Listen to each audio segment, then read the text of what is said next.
अस्सलाम वालेकुम दोस्तों, आज मैं लाई हूँ आपके लिए एक सच्ची और ख़ौफनाक कहानी जिसका उन्वान है जलाली जिन। जमील जब 4 साल का था तो इसकी माँ इसे और इसकी बड़ी बहन जो 6 साल की थी छोड़ के अल्लाह को प्यारी हो गई। घर वालों ने 1 साल के अंदर इसके वालिद की शादी दूसरी करवा दी। सौतेली माँ घर आ गई। इन बहन भाइयों की ज़िंदगी दुश्वार से दुश्वार तर होती गई। खैर जमील शुरू ही से पढ़ाई में अच्छा था, इसलिए वो पूरी मेहनत से घर के काम के साथ पढ़ाई भी करता रहा। जमील की बहन जब 16 साल की हुई तो इसकी शादी कर दी गई। जमील ने अच्छे नंबरों से बीए पास कर लिया। उसे टेलीफोन के ऑफिस में जॉब भी मिल गई। 2-3 साल में वो सुपरवाइज़र बन गया। एक दिन उसके बाप ने उससे कहा, जमील तुम अपना घर अलग लेने की कोशिश करो, अब मैं तुम्हारे फ़र्ज से भी फारिग होना चाहता हूँ। तुम्हें तो मालूम है तुम्हारी माँ किस मिजाज की है, बहू के साथ तुम्हें मुश्किल हो जाएगी। जमील ने फर्माबरदारी से सर हिला दिया। इस ज़माने में घर कम पैसों में मिल जाते थे। जमील ने अपनी जमा पूंजी से 2 कमरों का एक घर ले लिया। फिर उसके बाप ने उसकी शादी एक अच्छी लड़की से करवा दी। जमील शादी के बाद सीधा अपनी दुल्हन को ब्याह कर अपने छोटे से घर ले आया। दोनों हंसी खुशी ज़िंदगी बसर करने लगे। अभी जमील की बेटी 2 साल की थी कि जमील का ट्रांसफ़र हैदराबाद से ठट्टा हो गया। वो अपनी बीवी समन और बेटी सुगरा को अपने ससुराल में छोड़कर ठट्टा चला गया। वहाँ भी वो बहुत दिल लगा के काम करने लगा। एक दिन जमील छुट्टी में घर आया। इसकी तबीयत ज़्यादा अच्छी नहीं थी। वो खामोश बैठा था। समन ने उससे पूछा, क्या हुआ जमील, आप बहुत खामोश और थके हुए लग रहे हैं। जमील समन की बात सुनकर बस खामोशी रहा। फिर वो दोबारा ठट्टा चला गया। एक दिन जमील अपने दोस्त अरशद के साथ घर आया। अरशद ने बताया समन के वालिद को कि कुछ दिनों से जमील का रवैया कुछ अजीब सा हो गया है। गुमसुम बैठा रहता है, किसी काम में इसका दिल नहीं लगता, ऑफिस से भी 2-2 3-3 घंटे के लिए गायब हो जाता है। अगर इससे पूछो तो बहुत गुस्सा करता है। ऑफिस वालों ने इसे छुट्टी दे के घर भेजा है ताकि आप लोग इसका इलाज करवाएं। समन ये बातें सुन के बहुत परेशान हुई। जमील के ससुर ने उसे डॉक्टरों को दिखाया, मगर वो कहते हैं ना, मर्ज़ बढ़ता गया जूझू दवा की। अब तो वो गुस्से में समन और नन्ही सोरा को भी मारने लगा था। समन की माँ ने अपने शौहर से एक दिन कहा, अजी कहीं इस पर किसी असेब का साया तो नहीं हो गया है, डॉक्टरों से तो कोई फ़ायदा ही नहीं हो रहा। समन के वालिद को बीवी की कुछ बात समझ आई। वो एक आमिल को बुला के ले आए। आमिल साहब ने जो उस पर अमल किया, जमील के अंदर का शैतान ज़ाहिर हो गया। फिर तो जमील को संभालना मुश्किल हो गया। फिर जमील को मेंटल हॉस्पिटल में एडमिट कर दिया।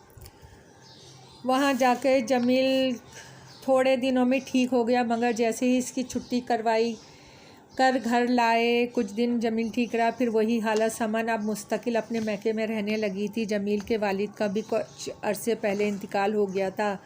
जमील नन्ही सुगरा की गुड़ियाँ और दीगर खिलौने मोमबत्ती से जलाकर उनकी आंखें जला देता। बहुत देर तक मोमबत्ती घूरता रहता। ऑफिस भी जाना इसने छोड़ दिया था। एक दिन जमील का मूड कुछ बेहतर था। समन इसे सेब काट कर खिला रही थी। समन ने जमील से पूछा, जमील आपको क्या हो गया है? पहले हम कितना हंसी खुशी रहते थे अपने लिए, नहीं तो सुगरा के लिए ठीक हो जाएं। आखिर हम कब तक अम्मी के घर में रहेंगे? समन की बातें सुन के जमील को तैश आ गया। इसने समन के हाथ से छुरी छीनी और समन पे हमला करने की कोशिश करने लगा। समन पूरे घर में भागती रही। जमील इसका पीछा नहीं छोड़ रहा था। वो तो इत्तेफाक से समन का भाई आ गया। इसने जमील के हाथ से छुरी छीनी। अब तो इस हरकत के बाद सबकी ज़िंदगियां ख़तरे में पड़ गई थी। फिर इसे मेंटल हॉस्पिटल में दाखिल करवा दिया गया। कुछ दिन वो हॉस्पिटल में रहा, फिर घर आ गया। 2-3 साल इसी तरह गुजर गए, कभी हॉस्पिटल, कभी किसी मज़ार पर या किसी आलिम के पास। सब घर वाले बहुत परेशान थे। जमील में कभी तेज़ी आ जाती तो वो कभी नॉर्मल हो जाता। एक दिन समन बहुत रो रो के अल्लाह से दुआएं कर रही थी कि दरवाज़े पे दस्तक हुई। समन उठकर दरवाज़े पे गई। वहाँ एक फ़कीर के हुलिये में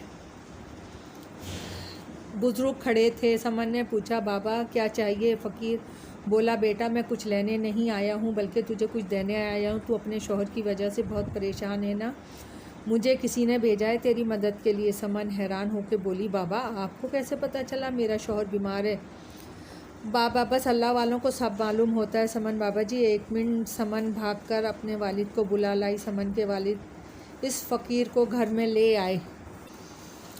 फ़कीर ने जैसे ही सहन क्रॉस किया, छत पर से एक भारी ईंट बाबा के सर पे गिरने ही वाली थी कि इस फ़कीर ने नज़र उठा के ईंट को देखा, वह दूर जा गिरी। समन और इसके वालिद बहुत हैरान हुए। जमील नींद की डबल डोज लेके गहरी नींद सो रहा था। अचानक आंखें मलता हुआ उठ बैठा फ़कीर बाबा सीधे जमील के कमरे की तरफ जाने लगे, जैसे ही वो पहले से यहाँ आ चुके हों। फ़कीर बाबा ने कमरे में कदम रखा। जमील गुस्से से दौड़ा, तू यहाँ क्यों आया है? ये तेरा नहीं मेरा मामला है। फ़कीर बाबा बोले, शाजू ठंडा हो जा। मगर जमील की हालत और ख़राब हो गई। इसकी आंखें अंगारे बरसाने लगी, मुंह से गुस्से की वजह से झाग निकलने लगा। जमील बोला, जुम्मन चला जा, ऐसा ना हो कि तुझे भी नुकसान उठाना पड़ जाए।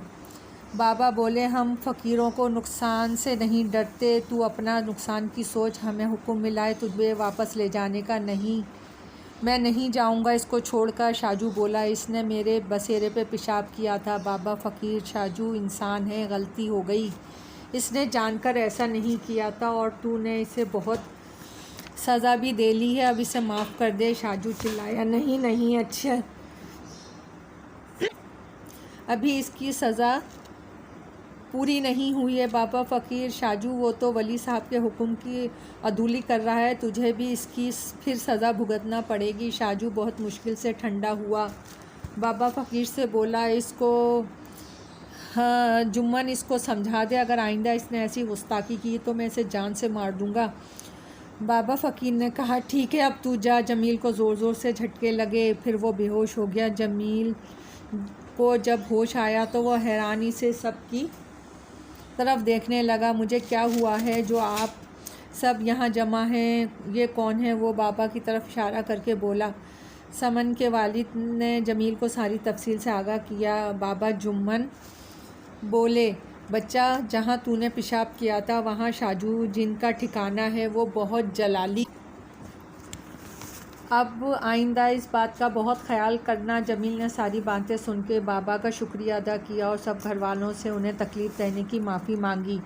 फिर जमील हमेशा के लिए ठीक हो गया और समन और सुगरा के साथ हंसी खुशी ज़िंदगी बसर करने लगा।